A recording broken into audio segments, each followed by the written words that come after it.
एक जंगल में कविता नाम की एक गरीब माँ थी। उसके पति 2 साल हो गए मर गए हैं। उसकी 3 बेटियां थी जिसको वो अकेला ही संभालती थी। पीरू बेटी, मैं जा रही हूँ काम करने के लिए।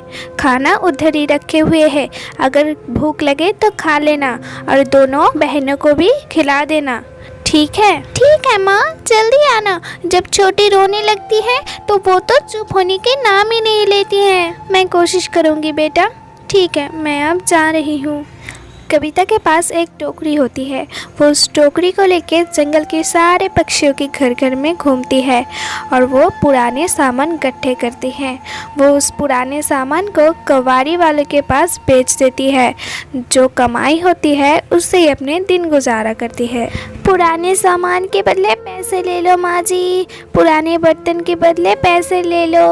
सुनो, इधर आओ, मेरे पास कुछ पुराने बर्तन हैं। वो उसे कुछ ज़्यादा ही पुराने बर्तन दे देती है और कविता भी ज़्यादा लालच किए बगैर वो पुराने बर्तन खरीद के वहाँ से सीधे घर चली जाती है। उसे इतनी जल्दी घर पे देखकर बच्चे बहुत खुश हो जाते हैं। अरे माँ, तुम तो सच में बहुत जल्दी घर आ गई हो।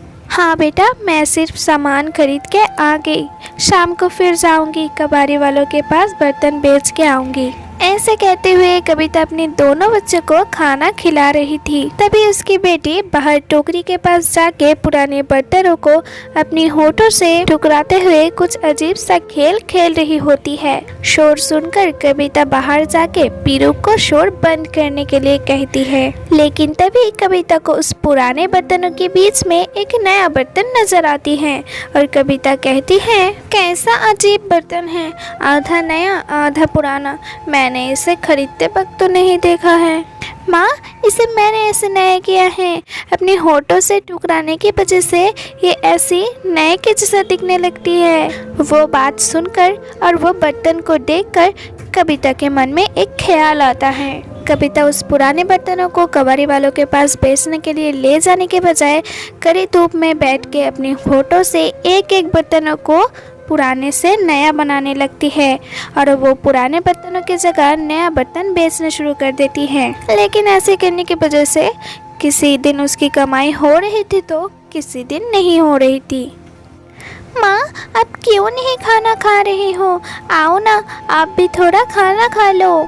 नहीं बेटा, आज बिल्कुल भी कमाई नहीं हुई है, इतना सा ही खाना है, तुम खा लो। जिस दिन कमाई नहीं होती है उस दिन कविता के घर की परिस्थिति ऐसे ही होती है। कविता को उस कबाड़ी वाला मिलता है जिसके पास वो पहले पुराने बर्तन के बदले पैसे लेती थी।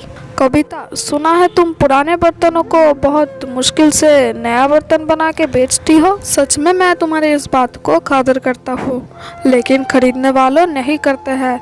उसको पता होता है कि कौन सा बर्तन नया है और कौन सा बर्तन पुराना। इसलिए शहर से कुछ नया बर्तन खरीद के ऐसे ही व्यापार करके देखो।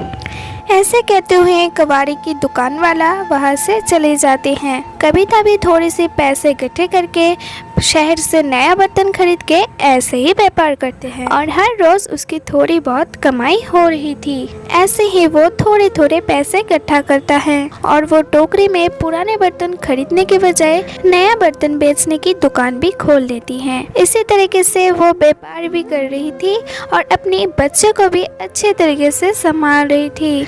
तभी उसे वो पुराने बर्तन खरीदने वाली कबाड़ी को मिल जाती है और वो उसे कहती है, शुक्रिया भैया जी, ये सब आपकी सुझाव की वजह से मुमकिन हुए हैं। ऐसा कुछ भी नहीं है बहन जी, सबको खुशी रहने की हक मिलना चाहिए। दोस्तों, वीडियो अगर अच्छी लगी तो वीडियो को लाइक कर देना और चैनल को सब्सक्राइब करके पास वाली बेल आइकन को ऑल पे सेट कर देना।